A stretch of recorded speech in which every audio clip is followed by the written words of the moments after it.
Swastiastu. Perkenalkan, kami dari kelompok 14 atas nama Niputu Ayuli Sumadianti dan Putu Dia Kartika Chandra Dewi. Pada kesempatan kali ini, kami akan mempresentasikan mengenai analisis laporan keuangan hotel. Analisis laporan keuangan di industri perhotelan merupakan salah satu upaya dalam rangka membantu mengevaluasi posisi keuangan dan hasil operasi perusahaan pada masa sekarang dan pada periode yang lalu. Dalam presentasi ini termuat antara lain tujuan analisis laporan keuangan hotel, yang kedua adalah langkah mencapai analisis yang maksimal, yang ketiga adalah metode dan teknik analisis laporan keuangan. Tujuan daripada analisis laporan keuangan hotel diantaranya itu yang pertama, untuk menentukan estimasi dan prediksi terhadap kinerja perusahaan pada masa yang akan datang. Yang kedua adalah mengkonversi data menjadi sebuah informasi. Yang ketiga adalah sebagai alat screening awal dalam memilih alternatif investasi atau merger. Yang keempat adalah sebagai alat forecasting terhadap kondisi dan kinerja keuangan di masa mendatang. Yang kelima adalah sebagai proses diagnosis terhadap masalah-masalah yang timbul di dalam manajemen perhotelan, baik itu dalam operasi maupun kegiatan lainnya. Yang keenam adalah sebagai alat evaluasi terhadap manajemen.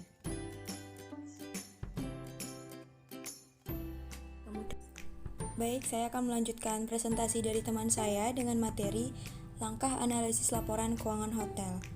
Berikut adalah langkah-langkah yang dapat kita lakukan dalam menganalisis laporan keuangan hotel. Yang pertama, memahami latar belakang data keuangan hotel. Hal ini menjadi salah satu langkah yang penting dalam menganalisis laporan keuangan. Pihak manajemen yang memiliki tugas untuk mengevaluasi laporan keuangan harus paham apa latar belakang dari data keuangan terlebih dahulu. Langkah yang kedua adalah memahami kondisi-kondisi yang dapat berpengaruh pada industri perhotelan. Kondisi yang dimaksud adalah situasi yang dapat berpengaruh pada hotel itu sendiri, seperti informasi mengenai tren atau kecenderungan industri perhotelan, perubahan teknologi, telekomunikasi, dan juga informasi, perubahan selera dari konsumen, perubahan faktor ekonomi seperti perubahan pendapatan per kapita, tingkat bunga, tingkat inflasi, dan pajak, serta perubahan yang terjadi di dalam organisasi hotel seperti perubahan posisi manajemen kunci. Langkah yang ketiga adalah mempelajari dan juga mereview laporan keuangan hotel. Hal ini harus dilakukan untuk mengetahui bagaimana karakteristik dari profit hotel. Dan langkah yang terakhir adalah menganalisis laporan keuangan hotel. Setelah melakukan ketiga langkah sebelumnya, manajemen dapat melakukan analisis laporan keuangan dan dapat menginterpretasikan hasil analisis tersebut. Baik, materi yang selanjutnya adalah metode analisis.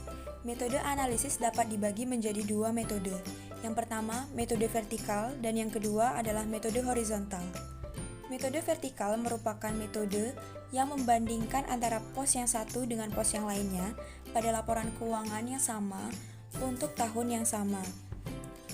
Berikut adalah teknik-teknik yang termasuk pada klasifikasi metode vertikal. Yang pertama, teknik analisis persentase per komponen. Yang kedua, analisis rasio. Yang ketiga, analisis impas.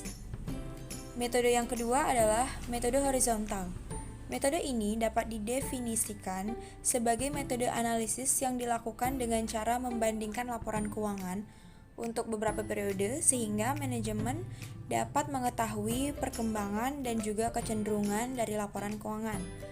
Berikut adalah teknik-teknik yang termasuk pada klasifikasi metode horizontal. Yang pertama, analisis perbandingan. Yang kedua, analisis tren. Yang ketiga, analisis sumber dana, dan yang terakhir adalah analisis perubahan laba kotor.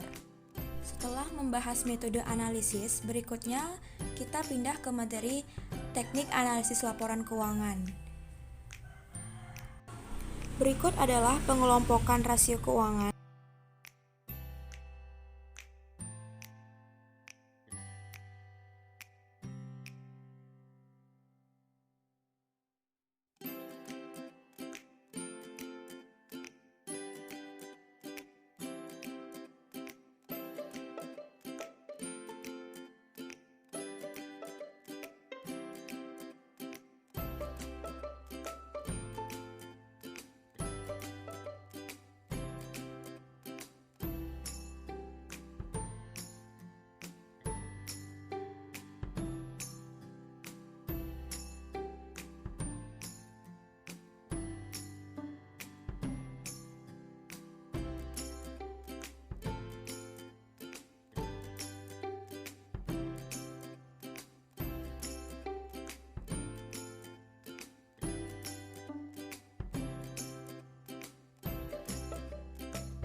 Setelah membahas metode analisis, berikutnya kita akan membahas tentang teknik analisis laporan keuangan.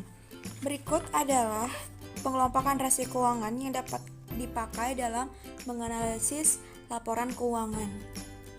Yang pertama adalah analisis rasio likuiditas. Rasio ini dapat mengukur kemampuan suatu hotel yang berhubungan dengan pemenuhan kewajiban jangka pendek. Selain itu, rasio ini dapat mengukur efisiensi penggunaan.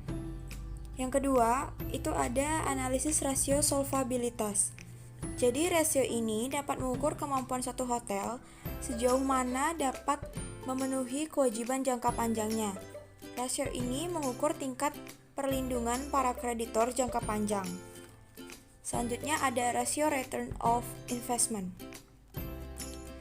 Rasio ini digunakan untuk mengukur seberapa besar laba relatif dibandingkan dengan investasi yang digunakan. Selanjutnya ada rasio pemanfaatan aktiva. Rasio ini digunakan untuk mengukur efisiensi dan efektivitas penggunaan aktiva dalam mendukung penjualan kamar. Selanjutnya yaitu ada rasio kinerja operasi atau operating performance. Rasio ini digunakan untuk mengetahui efisiensi operasi hotel. Dan yang terakhir ada rasio investor yang terdiri dari earning per share atau EPS, price earning ratio, percentage of earning retained, dividend payout ratio, dan dividend yield ratio. Baik, sekian yang dapat kami presentasikan. Apabila ada kesalahan kata dan pengucapan, kami mohon maaf. Saya tutup dengan Om Santi, Santi, Santi, Om.